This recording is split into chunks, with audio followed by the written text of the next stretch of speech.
안녕하세요. 대단히 반갑습니다. 수필 읽어주는 남자 자한형 이종수입니다. 이번 시간은 415번째 시간으로 오온선고와 적선여경이라는 수필을 읽어드리도록 하겠습니다. 오온선고와 적선여경.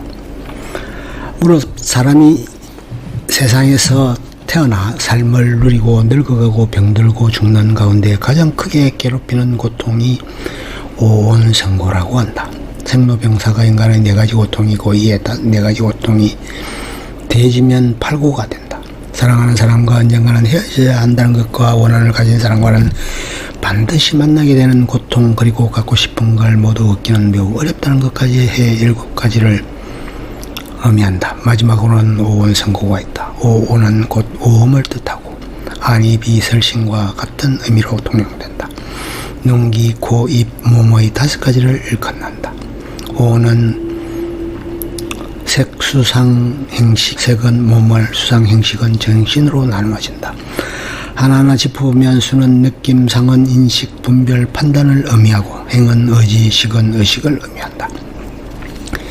인간에게 있어서 이 정신이 어떻게 작동되는지를 한 예로 살펴보려고 한다. 먼저 몸의 일부인 눈으로 딸기를 본다고 가정해보자. 그때 저건 딸기구나 라는 인식을 하게 된다. 세 번째는 상이다. 그놈 딸기가 참 맛있겠네 라고 판단하게 된다. 네 번째는 그런 느낌, 생각이 작동해서 딸기를 먹는 상상을 하게 되고 입에 침이 스르르 고이게 된다. 다섯 번째는 행이다. 딸기를 사 먹어야겠다라고 결정을 내리고 딸기를 사게 된다. 이런 일련의 과정이 엄청나게 빠른 속도로 작동하게 된다. 이렇게 반복적으로 반응하는 게 인간 정체라고 생각한다. 생각과 행동의 작동 원리다. 업이라는 것은 행에 의해서 작동되는 것이고 그 행이 이루어지기 전에 네 번째 단계인 수에서 작동을 멈추게 하는 것을 수행이라고 한다. 침을 고이지 않게 하고 화를 내지 않게 하면 분쟁도 없고 업도 쌓이지 않게 되는 것이고 고통과 번뇌에서 벗어나게 되는 것이다. 돌을 닦는다는 것은 결국 색, 수상, 행식의 오온이 작동하는 중간에 반응을 멈춰버린다는 말이 된다. 결국 오온선고란 인간이 육신을 유지해가는 모든 오감의 활동에서 오로지 좋은 것만을 추구하는 욕심으로 가득 채워진 그것의 속성이 곧 고통이라는 것이다. 간단명료하게 흔히 흔한 말로 표현하자면 먹고 살기 힘들다로 정리할 수 있으리라. 또 다른 표현을 빌리자면 지나치게 염색적일 수도 있지만 생은 고라고 한 것과도 일맥상통한다고 말할 수 있으리라. 염세주의자 쇼펜하우가 의지의 표상으로서의 인간의 삶은 근원적으로 매우 고통스럽기 때문에 비관적이고 고통스러운 세상에서 벗어나기 위해서는 자살을 시효로 하는 것이 필요하다고 말했던 것이다. 그러면서도 정작 자신은 아이러니하게도 장수한 장본인이 아니었던가. 불교의 교리를 함축적으로 요약한 반향신경에서는 조견, 오온, 계공, 도일, 재고액이라고 설파하고 있다. 오온이 공하다는 걸 끼치게 될 때 절대적인 현실처럼 느껴지는 육신이 받아들인 삶의 고통은 깃털처럼 가벼워질 수 있다고 하는 것이다. 오온이 움직이고 쇠하고 매려지는 것은 자연현상이고 순리임에도 인간은 집착하고 고통이라고 아파하고 불안해하는 것에서 번민이 생겨난다. 그러면서 지속적으로 업을 쌓게 되고 윤회의 사슬에서 벗어날 수도 없게 된다. 그래서 오온에 집착하지 말고 몰입하지 말고 고통과 액난으로부터 벗어나기 위해서는 마음을 제대로 닦는 수양이 필요해진다. 범인인 보통 사람에게는 다소 힘들고 어려울 수 있지만 건강한 자신을 위한 처세술로는 지녀야 할 부분이다. 얼마 전 도시 외곽에 있는 음식점에 들릴 기회가 있었다. 그곳 한쪽 벽에 걸려있는 커다란 촉자가 눈에 들어왔는데 직선지가 필요여경이라는 글귀가 적혀 있었다. 그런 선한 일을 많이 한 집안에는 반드시 경사가 있다는 말로 좋은 일을 많이 하면 후손들에게까지 복이 미친다는 의미일 것이다.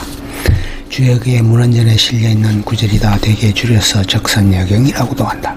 그 글에 나오는 구절을 덧붙이자면 불선을 쌓은 집안에는 반드시 재앙이 남는다고 했다. 신하가 임금을 죽이고 자식이 아비를 죽이는 일이 벌어지는 것은 하루아침에 하루저녁에 그렇게 되는 것이 아니라는 말이다. 유래는 점차적으로 이루어진 것이니 변론하여 할 일을 변론하지 않는 데서 비롯되는 것이다. 적선은 적덕과도 같은 맥락이고 음덕, 적, 조상의 덕과도 유사한 의미이다. 옛 속담에 나랑집에 살려면 3대가 직선하여야 한다는 말이 있다. 취하기 어려운 일은 대하여 3대가 직선하여야 한다는 표현이 되는 것과 이 말이 관련이 깊다. 덕을 쌓는다고 하면 베푸는 삶을 나누는 삶을 살면 3대 손에 이르기까지는 그 보답을 받는다는 속실이 있다. 베풀고 나누는 삶이 말처럼 그렇게 쉽게 할 수 있는 일은 아니지만 그런 지향점을 가지고 살아야 하는 것은 분명히 필요하다.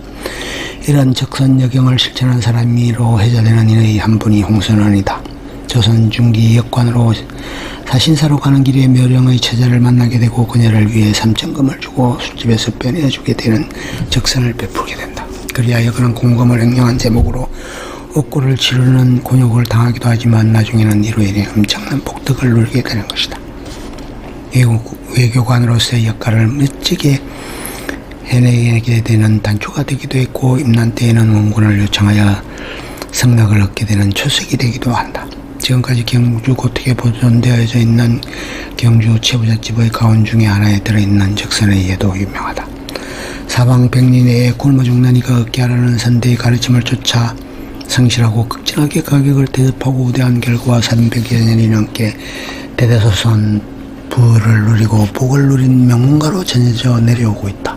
이렇게 세상의 이름을 드날리게 되는 것은 하루아침의 일이 아니라 마음을 다해 자신을 버리고 이웃을 위해 적선하였기에 가능한 복이었을 것이다. 일반적으로 인생 단계는 세 단계로 분류된다고 한다. 태어난 후 성인이 될 때까지 부모와 사회, 국가의 도움을 받으면서 사는 삶이 1단계라면 성인 이후 장년이 될 때까지는 주기도 받기도 하는 2단계의 삶이 있을 것이다. 장년 이후에는 3단계로 주는 삶을 살아야 한다. 그것이 베푸는 삶이요 나누는 삶이다. 곧 자기만을 위한 삶이 아니라 타인을 위하고 사회를 위하고 국가를 위해서 삶을 살아야 하는 것이리라. 이러한 베품의 삶, 나눔의 삶이 충만해질 때 국가와 사회와 개인은 모두 풍요롭고 아름다운 인생을 살아노라고 자부하고 타인의 기감이 되고 표상이 될 수 있을 것이다.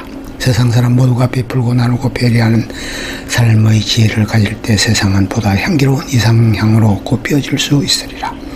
인생은 오온성고라는 것에 지나치게 집착하여선 제대로의 삶을 영위할 수 없을 것이다. 그래서 오온성고는 결국 적선여경이 병행될 때만이 더 빛을 발하게 되리라. 언제나 베풀고 나누고자 하는 마음 자세가 둔비되어져 있다면 진정한 삶의 보람과 의미를 찾아가는 것은 훨씬 감명해지고 가까워지지 않을까 여겨진다. 끝. 좋으면 좋아요, 구독, 알림 설정 눌러주세요. 감사합니다.